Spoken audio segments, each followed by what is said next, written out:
Okay, there's one more item that it's expected of you. You should review, we refer to it as the CCA, or the Candidate Certificate Agreement. This is available via the EC Council website in the URL listed here. In it, they go through and list the purpose of the certification, the definition, the certification itself, if you can transfer the certification, like if you leave a company.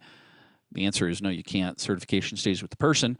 Your obligations, they actually have a link there to the certification exam as well as the exam retake, but we'll cover some of this in a later module.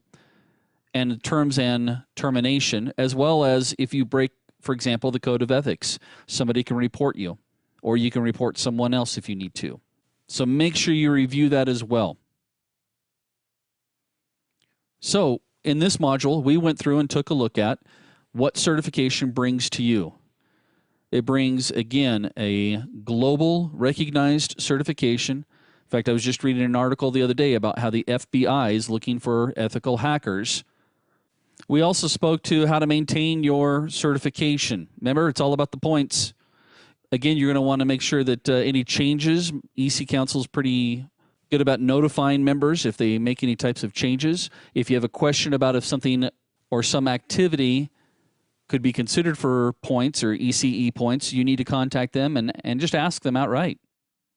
Then we also talked about what was expected of you. There's a lot expected of you. Again, go back to my favorite quote from Uncle Ben, Spider-Man. What did he say before he died? With great power comes great responsibility. Don't take this lightly, folks. This is the materials that you're going to learn about can be and are dangerous in the wrong hands.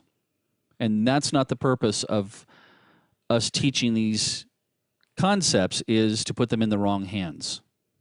Okay, before we dive in further, we're going to go through in the next module and show you how to build up a lab that you get to hack. It's way cool, guys.